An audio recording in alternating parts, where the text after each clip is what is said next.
Okay, let's unpack this. Have you ever wondered what's truly happening, beneath the surface of your favorite restaurant chains? How do they not just survive, but actually thrive and, well, expand in what's a brutally competitive market? Today, we're taking a deep dive into a really fascinating document, the monthly report for August 2025 from a major player, obviously, in the Japanese dining scene. And look, this isn't just some dry financial statement. It's more like a unique window into market dynamics, consumer behavior, and some pretty shrewd strategic decisions. Our mission today isn't just about reading out numbers. It's really to peel back the layers of this report. We want to uncover the true story of August performance.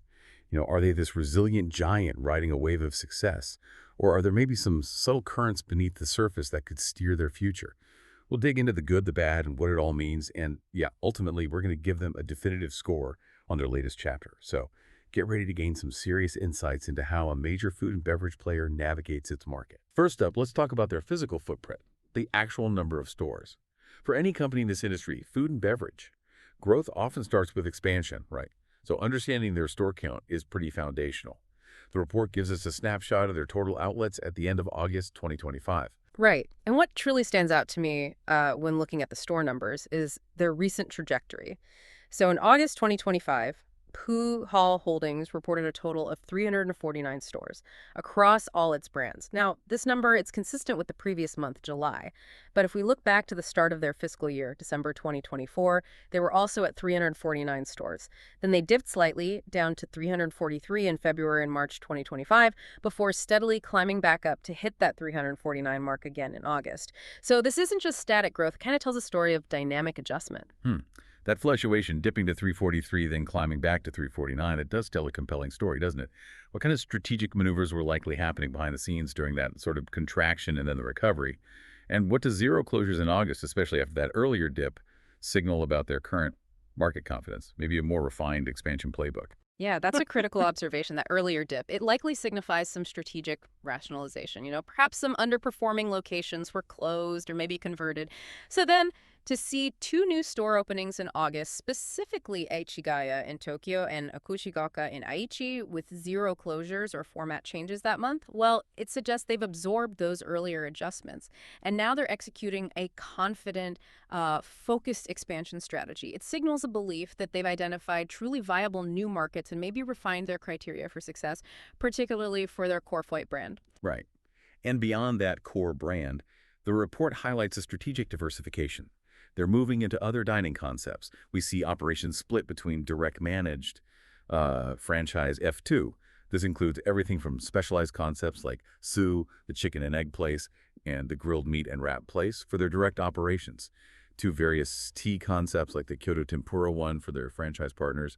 It really illustrates a broader play in the market beyond just skewers, wouldn't you say? Absolutely. That diversification, it shows an astute understanding of different market segments. While their core brand still dominates with 172 direct stores, these other concepts, though smaller in number at two, they demonstrate a willingness to explore, to capture different dining preferences. This multi-brand strategy, alongside the focused expansion of their flagship, it suggests they're building a more resilient and, well, adaptable portfolio. And that's key for long-term growth in such a dynamic industry. Okay, that gives us a pretty clear picture of their physical presence. But, beyond just opening doors, the real test is whether people are actually coming in and spending money. Let's pivot to the revenue story, the sales performance. We'll be looking specifically at year-over-year comparisons for direct managed stores and maybe even more granularly, existing stores. Those give us a clear picture of sustained success. Yeah, and the numbers here are, frankly, quite impressive. For August 2025, their direct managed stores saw an overall sales increase of 124.3% compared to the previous year. This surge was primarily driven by a significant jump in customer count, or that was up 121.6%. What's particularly interesting, though, is that the average customer spend also saw a modest but positive increase, 102.2%. So that indicates a healthy environment where more people are visiting and they're spending a little more each time. Okay, now, this next point is quite a pivot from just store count, but it might be the most telling. When we isolate existing stores, those open for at least 18 months, giving that consistent comparison, the picture is even stronger. Existing store sales were up a remarkable 118.3% year over year in August. That's a huge jump for established locations that should theoretically be mature. What's driving that kind of surge in what should be, well, mature stores? Yeah, stepping back from the numbers, this impressive growth in existing stores is overwhelmingly propelled by a massive increase in customer numbers for these same locations, soaring by 118.8% year over year in August. It tells us they're drawing significantly more traffic into their established restaurants. However, here's a subtle nuance. The average customer spend for existing stores was actually slightly down, 99.5% compared to the previous year. So while a tidal wave of customers is coming in, they're spending marginally less individually.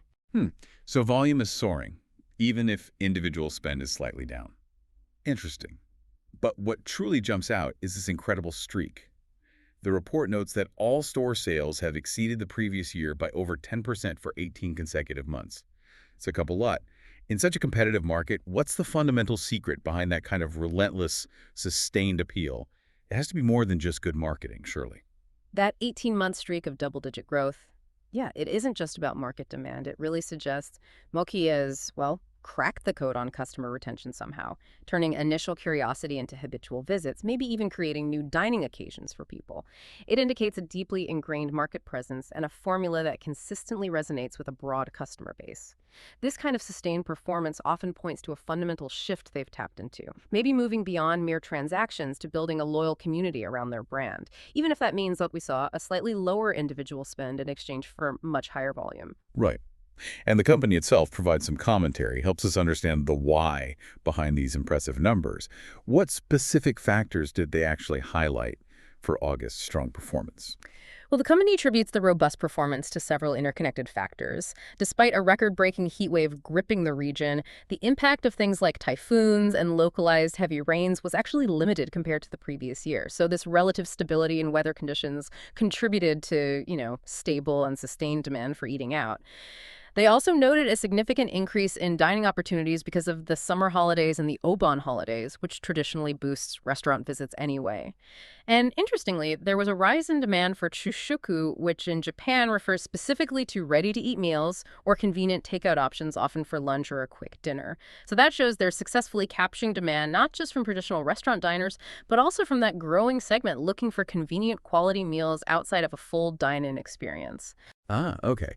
So a combination of somewhat favorable external conditions, well, less disruptive than the previous year at least, and that natural boost from holiday periods. But they also specifically called out a new product, didn't they? It seems they're not just relying on external factors, but actively driving their own growth, too. Indeed. And what's truly insightful about the success of their new product, the Mujin Niniku Horomon Kushi, the endless garlic horomon skewer, isn't just that innovation sells, it's that it taps into a specific cultural appreciation for those bold, umami-rich flavors often associated with, say, late-night izakaya culture, even in their more casual setting. Launched this year, it continues to be incredibly popular, surpassing 7 million units sold cumulatively. So this shows they're not just innovating, but innovating with a deep understanding of their target demographic specific cravings, turning product development into a powerful sales driver. Wow, 7 million. That's a compelling illustration of how innovation can translate directly into revenue. So we have favorable external conditions, a hit new menu item driving customer traffic.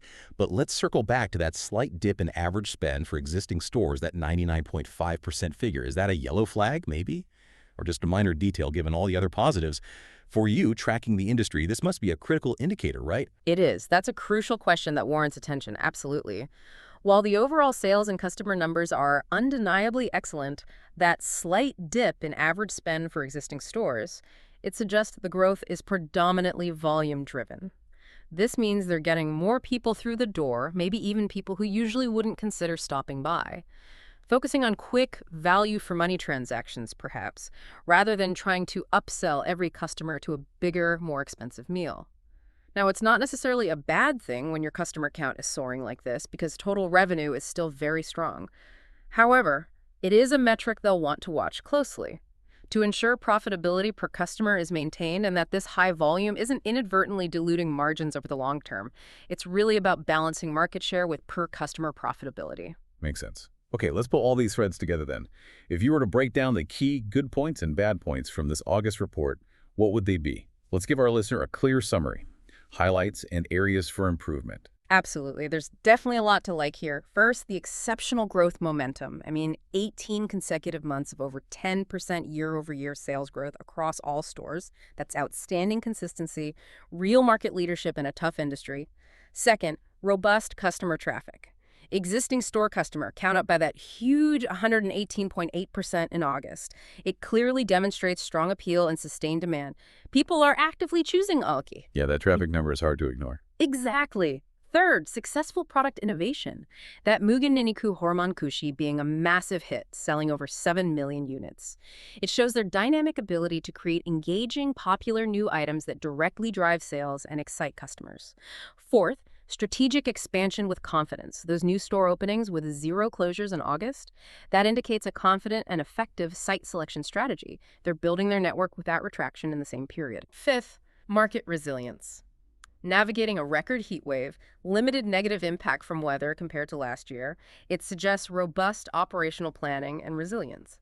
And finally, sixth, adaptability to consumer trends. Successfully capturing increased demand for both traditional dining and Shushoku takeout prepared meals shows real agility to evolving preferences and different eating occasions. Okay, quite a list of positives. What about the other side, the areas for attention? Well, regarding areas for attention, there's really only one primary point that stands out as a, let's say, potential concern. That slight dip in average spend for existing stores. The 0.5% decrease in August, despite soaring customer numbers, that's the main area for attention. As we discussed, it suggests growth is heavily reliant on volume, not price or upselling, and that could impact margins if not carefully managed going forward. It's a minor point in the grand scheme of overall growth right now, but it's a crucial one for the long-term profitability. Right, that makes sense. Given these clear, good points, and that one but important yellow flag, what's their stated future outlook from the report? And what can we infer from these ongoing trends about their strategy going forward? Are they just, riding the wave, or do they have a proactive plan? Their stated outlook is quite clear, actually. It's focused on continuous improvement and sustained growth. They explicitly emphasize thoroughly improving QSC's quality, service, cleanliness across all operations, which indicates a commitment to high operational standards, fundamental for customer satisfaction and repeat visits. Beyond that, their goal is clearly stated: maintain and improve average customer spend and increase customer numbers through aggressive PR and sales promotion activities. So this clearly shows they were fully aware of that average spend metric. They're actively working to address it, alongside their continued efforts to grow the customer count. It seems like a two-pronged approach: enhance the experience and strategically boost spending. So, maintain high standards, use clever marketing to get people to spend a little more per visit, but still bring in the crowds. That sounds like a clear strategic path. Addressing the minor weak point while really capitalizing on their strengths sounds proactive. All right, drawing on all these insights, the store growth, the impressive sales momentum, the innovation, even those subtle challenges, how would you ultimately rate Fooey Hall Holdings' August performance? What's the definitive score for this month? Okay, considering all the data, the consistent double-digit growth over 18 months, the successful product launch, which clearly resonated, and the significant increase in customer traffic driving their volume, this is an undeniably strong performance for August. The slight dip in average customer spend for existing stores is, like we said, a nuance, a detail they need to monitor. But it is comfortably overshadowed by the overall positive trajectory and the strategic response they've outlined. So if I had to give it a score, I'd say it's a solid 8.5 out of 10. They're clearly executing well, they're effectively capitalizing on favorable market conditions, innovating effectively, and they have a clear stated strategy to address their minor challenges. It's an excellent report overall. An 8.5 out of 10 is certainly strong. Are there any particular risks you see on the horizon that could maybe pull that score down in the coming months? Or is their strategy sound enough to weather most challenges, do you think? Well, the biggest risk would probably be complacency. It's easy when things are going this well. While their strategy sounds good, maintaining this level of customer volume and then successfully boosting average spend without alienating their value-conscious customers, that will require really careful execution. And they operate in a competitive market, let's not forget. So new challenges or shifting consumer preferences are always potentially just around the corner, but for August specifically, yeah, they've shown remarkable strength and adaptability. Absolutely. Today, we've seen how a single monthly report, far from being just dry numbers, can tell a rich and dynamic story about a company's health, its strategy, and the intricate market dynamics it navigates. It's not just about the big headline-grabbing numbers, but about digging into those underlying trends, understanding the why, and recognizing the subtle challenges beneath the surface. So what does this all mean for you? Maybe as you walk past your favorite restaurants or even consider your own spending habits. Think about how these small daily choices and trends in dining preferences add up to these massive industry shifts and growth stories. How much do successful new menu items like that endless garlic hormone skewer truly influence where you decide to eat out? Or what impact does the overall dining environment, even the weather, have on the local businesses you frequent? Next time you see a packed restaurant, maybe you'll know a little more about the complex strategy behind that success. That's it for this deep dive. Thank you for joining us on this exploration of latest performance, and we'll catch you next time for another fascinating look behind the business curtain.